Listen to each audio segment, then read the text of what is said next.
ఒంగోలు జాతి కాదు అసలు ఆవు ప్రాముఖ్యతమే గొప్పది. పామాయిల్ చెట్లు ఎన్పికే వాడితే యూరియా పొటాష్ సూపర్ వేస్తే ఆ తోటలన్నింటి కూడా 22 ఏళ్ళకి 25 ఏళ్ళకి తీస్తారు. నేను 32 సంవత్సరాల నాటి పెట్టిన మొక్కలు ఇవాళకి కూడా నేను కొయ్యగలుగుతున్నా. 50 అడుగులకు ఎత్తితే నా అంతుంది, ఎత్తు పెరగల. ఏ రోజున కూడా ఒక అర టన్ను కూడా తగ్గల. నా గొప్పతనం కన్నా ఆవుల గొప్పతనం ఎక్కువ అనుకున్నాను. ఇవాళ బర్గర్లు పిజ్జాలు ఆ టైప్ ఫుడ్ వచ్చేసిన తర్వాత ఏ పాలైతే అదే ఎన్ని పాలే కానీ ఉన్నారు, అందువల్ల మార్కెట్ రావట్లేదు. ఒంగోలుతో జాతి పేడ మూత్రంతో పండించిన పంట కన్నా మీరు ఆర్గానిక్ పండితే మీ డబ్బులన్నీ కూడా హాస్పిటల్కి వెళ్ళిపోవటమే.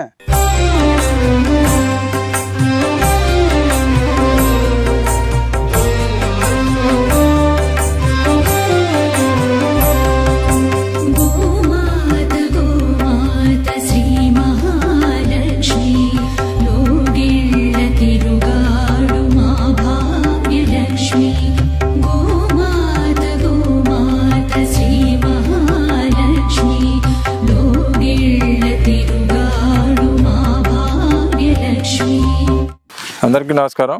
బృందావనం యూట్యూబ్ ఛానల్కి మరొక మారు స్వాగతం.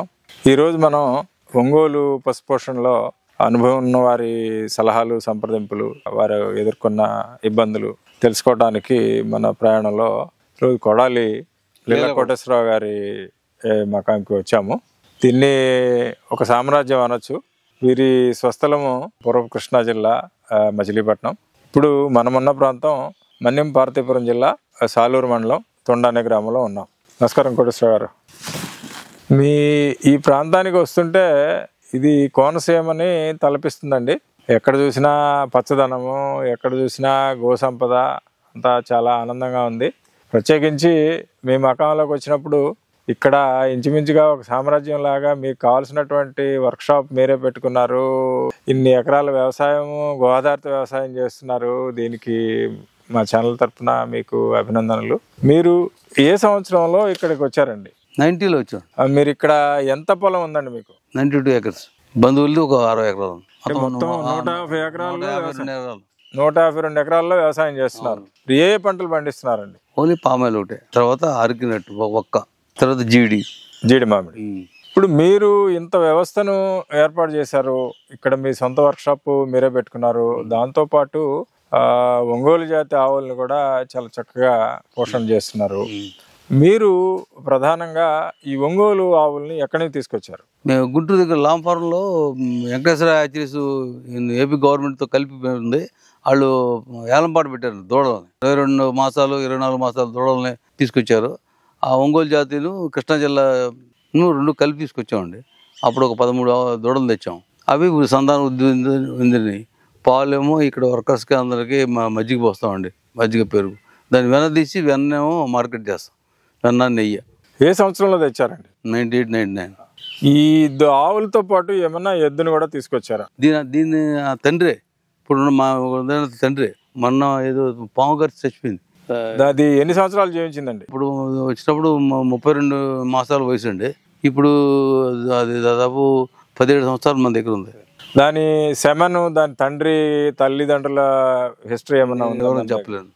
ఓన్లీ ప్యూర్ కాదు. 6-4, 6-3, 6-4 దీని మీద డబుల్ ఉండేది. ఇప్పుడు దీని తల్లి ఏమన్నా మన దగ్గర ఉందా? ఉన్నాయి, మన దగ్గర పుట్టింది.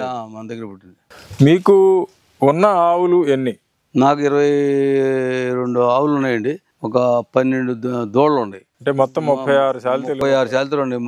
30 నెలల దూడలు, 20 నెలల దూడలు, 10 నెలల దూడలు అలా ఉండే. ఈ మిల్లు దాంట్లో కలుస్తాయి. ఎవరైనా స్నేహితులు కావాలంటే వాళ్ళకి ఈ ఆవుల్ని ఇస్తామండి. ఎలా ఇస్తారండి? ఏ ధర? వాళ్ళు తీసుకుంటారండి. మనం అందరం మిత్రులకి ఇస్తాను. బయట అమ్మాలని వాళ్ళు కావాలని వస్తారు నా దగ్గరికి. వాళ్ళకి 5,000, 10,000కో కట్టగారికి వచ్చిన పట్లు కానీ లేకపోతే ఈయన పట్లు కానీ ఇస్తాను. అది అమ్మాలి అనే మైండ్తో అమ్మను. అంటే మీరు సాటి రైతాంగానికి సహాయం చేయాలని వాళ్ళు కూడా ఇట్లా చేయాలని ప్రోత్సాహం చేస్తున్నాను. గిత్తలు కనుక తయారై ఒకే వయసు ఉంటే మటుకి 30 నుంచి 50,000కు అమ్ముతామండి. వాళ్ళు ఎగబడి కొనుక్కెళ్తారు 2 ఏళ్ళకి ఒకసారి. పెయిలు అమ్మటం అమ్మను. మీరు వాటి విలువని పెంచుతూ వెళ్తున్నారు. ఒక రకంగా వ్యవసాయానికి ఉపయోగిస్తూ, అంతే, మరొక రకంగా నెయ్యి తీస్తూ, మరొక రకంగా వచ్చిన మజ్జిగని మన దగ్గర పనిచేసే వారి ఆహారంగా ఇస్తూ. ఈ 150 ఎకరాలకేను దాదాపు ఒక 15 మంది ఆడపిల్లలను 15 మంది మగవాళ్ళు కావాలండి ప్రతిరోజు. వీళ్ళు పొద్దున 7 గంటలకు ఒకసారి, సాయంత్రం 1 గంటకు ఒకసారి భోజనం చేస్తారండి. ఆ భోజనంలో ఈ మజ్జిగ వాళ్ళకి వడ్డిస్తాం. టీ తాగుతారు, 2 టీలు, 40 టీలు అవుతాయి రోజు. వీటి నుండి మీరు సేంద్రియ వ్యవసాయమా రసాయన వ్యవసాయమా ముందేమన్నా రసాయన వ్యవసాయం చేసేవారా? అసలు రసాయన వ్యవసాయం చేయలేదు. మొట్టమొదటి కోళ్ళ ఎరువును పశువుల గత్తం వేసేవాడిని. ఇప్పుడు మన సొంతంగా తయారు చేసి అచ్చగా జీవవంతం తయారు చేసి పాలేకర్ గారి ఆధ్వర్యంలో 2004, 2006 నుంచి అచ్చగా ఈ జీవవంతం మీద ఆవు పేడ, ఆవు మూత్రం, బెల్లం, ఉలవపిండి కానీ, పెసరపిండి కానీ, శనగలు కానీ ఆడిచ్చేసి 10 కేజీలు పిండికి 80 కేజీలు కానీ 100 కేజీలు కానీ మూత్రం కలెక్ట్ చేస్తామండి. అదంతా కూడా డ్రైనేజీలోకి వెళ్ళిపోద్ది. ట్యాంకులో ఉండిపోతే మళ్ళీ తోడుకుని ఈ 200 కేజీలు ఆవు పేడలో కలుపుతామండి.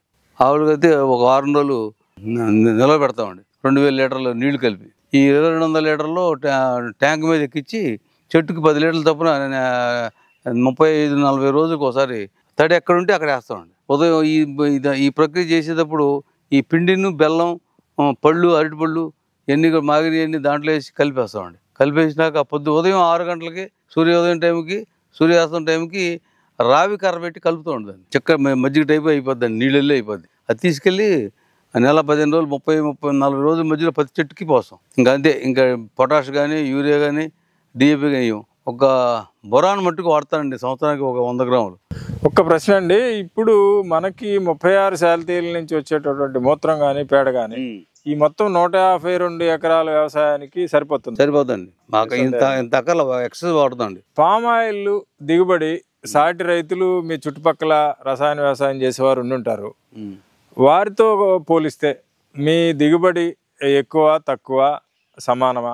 వాళ్ళు రసాయనిక ఎరువులు తీసేవాళ్ళు ఒక సంవత్సరం ఎక్కువ చెప్తారండి, ఒక సంవత్సరం తగ్గిందంటారు. అసలు నాకు దాదాపు ఈ పంట వచ్చి 25 సంవత్సరాల నుంచి పంట వస్తుంది. ఏ రోజున కూడా ఒక 1/2 టన్ను కూడా తగ్గల. ఎకరానికి ఎన్ని టన్నులు వస్తుందండి దిగుబడి సరాసరి? 10-10.5, 1500 టన్నులు కానీ 1650 టన్నుల మధ్యలో అవుతుంటుంది. ప్రకృతి వ్యవసాయం చేస్తూ ఇంత దిగుబడి సాధించడం అనేది నిజంగా గొప్ప విషయం. నా గొప్పతనం కన్నా ఆవుల గొప్పతనం ఎక్కువ అనుకున్నాను. కరెక్ట్. ఆవుల గొప్పతనం ఎందుకంటే అది ఆవులకి ప్రతి చెట్టుకి అది మూత్రం జీవవంతం పడుతుందా లేదా చూసుకుంటాం, ఒకటే నా డ్యూటీ. నీళ్ళు వెళ్తున్నాయా లేదా చూసుకుని, డ్రిప్పుల ద్వారా నీళ్ళు వెళ్తున్నాయా లేదా చూసుకున్నది. తడి ఉండదు దగ్గరే వేయాలండి జీవవంతం కూడా.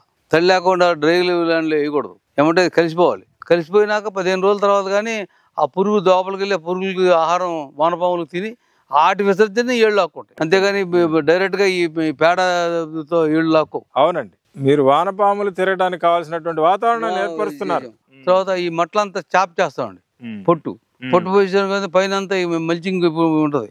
నీడగా ఉండి వానపాములు బయటకు వచ్చినా కూడా నీడ కాపాడతాయి. గమనించండి, మల్చింగ్ గా ఉపయోగిస్తున్నారు ఆకుల్ని. ఇక ఒంగోలు ఆవుల పోషణకు వస్తే మీరు వాటికి ఎటువంటి ఆహారం ఇస్తారు? మామూలుగా ఈ నెప్రియా గ్రాస్ వేసానండి. ఒక 6 ఎకరాల్లో 2 ఎకరాలు ఒక కోఫోరు, తర్వాత ఇప్పుడు కొత్తగా నెప్రియా గ్రాస్లోని 4 రకాలు ఉన్నాయండి. దంట్లెల్లు ఉంటాయి, చెరుకు దంట్లెల్లు ఉంటాయి. అవి కోసుకొచ్చేసి ముక్కలు కట్ చేసి అక్కడికి వేస్తామండి. తర్వాత ఉలవలు వేస్తాం. ఉలవలు ఒక్కొక్క దానికి ఒక అర కేజీ ఉలవలు ఉడకబెట్టి, అంటే ఒక రోజు 20 కేజీలు ఉడకబెడతాం. ఎండుగడ్డి, పచ్చిగడ్డి, ఉలవలతోటి సాధారణమైన పోషణ చేస్తున్నారు. సాధారణ పోషణ, మినరల్ మిక్స్లు కానీ అవి కానీ వాడడం. అన్ని ఆరోగ్యంగా కనపడుతున్నాయండి ఆవులు. ఎన్ని పాలు మీ దగ్గర? ఒక్కొక్క ఆవు నుంచి మనము దూడతో కలిపి లెక్కేద్దాము. 2 నుంచి 3 లీటర్లు ఇచ్చే ఉన్నాయి. నాకు 4 లీటర్లు ఇచ్చే 2 ఆవులు ఉన్నాయి. అవి కూడా 3 నెలలు ఇస్తాయి. తర్వాత బాగా తగ్గుతాయి. మళ్ళీ 10 నెలలకు 11 నెలలు కడతాయి. ఆదాయం పరంగా లెక్కేసుకుంటే ఆవు పాలు అనేది 100 రూపాయలు అమ్మితే కానీ అది వర్కౌట్ అవుతుంది. మనుషులకి ఇవాళ వచ్చే మనిషికి 500 రూపాయలు ఎందుకు రాడు. సంవత్సరం మొత్తం మీద 300 రోజులకి 300, 3, 5, 15,000, 1,50,000 రూపాయలు అడిగి ఇవ్వాల్సిందే. కనుక ఏంటంటే ఇది హై వాల్యూడ్ నీకు నెయ్యి రేట్ ఉంది కాబట్టి 2,000, 2,200, 2,500 అట్లా 3 రకాలుగా అమ్ముతామండి. ఎందుకు అమ్ముతారంటే ఎవరన్నా కేజీ లీటర్కి వచ్చాడు అనుకోండి, ఇప్పుడు అడిగి ఏదైనా బల్క్ కావాలంటే 2,200. అదే విజయ డైరీ ఇంకోటి అయితే 600కి 700కి దొరుకుతుంది. ఆ రేట్ అమ్మితే మాకు గిట్టదు. మరి వాళ్ళకి వెన శాతం పాల శాతం డివైడ్ చేసి అమ్ముతారు కాబట్టి మజ్జిగ అన్నిటి మీద లెక్కేసుకుంటారు. కానీ వారు చేసే పద్ధతి, మీరు నెయ్యి చేసే పద్ధతి వేరు కదండి. వారు పచ్చిపాల నుంచి తీస్తారు, మీరు కాచిన పాలు అండి. కాయటం కూడా ఎలాగంటే ఆవు పిడకలతోనే కాయిస్తానండి. సోమవారం, గురువారం నెయ్యి తీస్తామండి. అది తెల్లగట్ట 4 గంటలు 5 గంటలు మధ్యలో గంటలోనే తీయాలి. వెన్న టేస్ట్ కూడా తెలిసిపోద్దండి. రోజువారీ తాగే వాళ్ళకి ఆ నెయ్యి తీయగానే ఇది మనది ఎన్ని సంవత్సరాలైనా నెల ఉంటుందండి. మట్టి కుండలో కానీ అదము గాజుగా పెడితే ఎన్ని సంవత్సరాలైనా ఉంటుంది. ఏ రకమైన వాసన రాదు, అంత హ్యాపీగా ఉంటుంది. మీరు ఒంగోలు జాతి పోషణలో ఏమన్నా ఆరోగ్యపరమైన సమస్యలు కానీ వేరే ఇతరత్ర మానవ వనరులు అంటే కూలీల సమస్య కానీ ఎటువంటి ఏదైనా ఎదుర్కొన్నారా? మానవ వనరుల సమస్య అనేది పెద్దగా ఎదుర్కోలేదండి. నేను నమ్మకంగా వచ్చి ఈ ప్రాంతంలో వచ్చేస్తున్నారు. వీళ్ళు ఆవు పాలు తప్పితే గేదె పాలు అవి తాగరు ఇక్కడ ట్రైబల్స్. అదొక అదృష్టం నాకు. తల్లితో సమానంగానే ఆవును దెబ్బ కొట్టడం కానీ ఇంకోటి కానీ ఏం చేయరు. వీటి ఆరోగ్యపరంగా ఏమైనా సమస్యలు చూసారా మీరు? ఆరోగ్యపరంగా సమస్యలు వస్తాయండి. డాక్టర్ తీసుకురావాల్సింది. నాటు వైద్యం అయితే చేస్తారు కానీ మా స్థానికులు వాటిని కన్నా గైనిక్ సమస్యలు రాలేదు. కానీ గాళ్ళు ఒకటి వస్తాయండి ఇక్కడ 2 కాళ్ళ మధ్యలో. అవి ఆ ఇంజక్షన్ పడితేనే తగ్గుతున్నాయి. అదొకటి బ్యాడ్. కంపల్సరీగా ప్రతి సంవత్సరం ఎంత జాగ్రత్త చూసినా యాసంకాలం ఫిబ్రవరికో ఏప్రిల్కో వచ్చేస్తాయి. అంతే యాప నూనె వేస్తాం అక్కడికి. వారంలో 4 రోజులు 3 రోజులు గుర్తున్నప్పుడల్లా యాప నూనె తీసుకొచ్చి దాని కాళ్ళ మీద స్ప్రే చేస్తాం. అయినా వస్తాయి. దానికి ఏమన్నా వ్యాక్సినేషన్ షెడ్యూల్ అట్లా ఏమైనా ఫాలో అవుతారా? డిపార్ట్మెంట్ వాళ్ళకి చెప్తే వాళ్ళు వచ్చి వ్యాక్సినేషన్ వేస్తారండి. మీరు పామాయిల్ ఇంత పెద్ద వ్యవసాయంలో రసాయన ఎరువులు వాడితే వచ్చే ఖర్చే లక్షల్లో ఉంటుంది. అలాంటిది ఒక ఇంచుమించుగా ఒక 36 ఆవులు పెద్ద ఈ పామాయిల్ చెట్లు NPK వాడితే యూరియా పొటాష్ సూపర్ వేస్తే ఆ తోటలన్నింటి కూడా 22 ఏళ్ళకి 25 ఏళ్ళకి తీస్తారు. నేను 32 సంవత్సరాల నాటి పెట్టిన మొక్కలు ఇవాళకి కూడా నేను కొయ్యగలుగుతున్నాను. 50 అడుగులు కత్తితే నా అంతుంది. ఎత్తు పెరగల. వాళ్ళు ఎత్తు పెరిగిపోయి కొయ్యలేక అసలు మొక్కని తీస్తారు. మళ్ళీ వేసుకున్నారు మొక్క. అప్పుడు మళ్ళీ 7 సంవత్సరాల గ్యాప్ ఆదాయానికి గ్యాప్, దాన్ని తీయడానికి ఖర్చు, ఇవన్నీ కలిపి చాలా పెద్ద భారం రైతు మీద పడుతుంది. లీలకోటేశ్వరరావు గారు, మీరు పొందే ఫలితాన్ని పక్కన పెడితే ఒంగోలు జాతిని సాధారణ రైతు 2 ఎకరాల రైతు 3 ఎకరాల రైతు పెంచుకోవచ్చా? పెంచుకోవాలండి. పెంచుకుంటే ఎసెన్షియల్. ఇవి ఈ ఒంగోలుతో జాతి పేడ మూత్రంతో పండించిన పంట కన్నా మీరు ఆర్గానిక్ పండితే మీ డబ్బులన్నీ కూడా హాస్పిటల్కి వెళ్ళిపోవటమే. ఈ తేడా డబ్బులతో ఈ సుఖం ఆవును పెంచితే రిస్క్ ఎందుకనే మైండ్ పెట్టుకోకుండా పెంచితే హాస్పిటల్ ఖర్చు 90% మీరు క్రాస్ చేయొచ్చు. పోషణ సులభతరమేనా? పోషణ చాలా సులభతరం. పొడవు ఏమంటే మనం ఏం పెడితే అవి తింటాయి. ఇవాళ బర్గర్లు పిజ్జాలు ఆ టైప్ ఫుడ్ వచ్చేసిన తర్వాత ఏ పాలు అయితే అదే ఎన్ని పాలే కానీ ఉన్నారు. అందువల్ల మార్కెట్ రావట్లేదు. అంటే ఇప్పుడు మీరు ఒంగోలు జాతి యొక్క ఆవుల్ని పెంచుతూ మీరు ఒక ఇంత ఫిక్స్డ్ ఇన్కమ్, దీని నుంచి ఇంత దాని విలువని రుజువుపరుస్తున్నారు. సంతోషం. లీలకోటేశ్వరరావు గారు, ఇందాక వస్తున్నప్పుడు ఇదిగో ఈ చెరువు లాంటిది చూసామండి.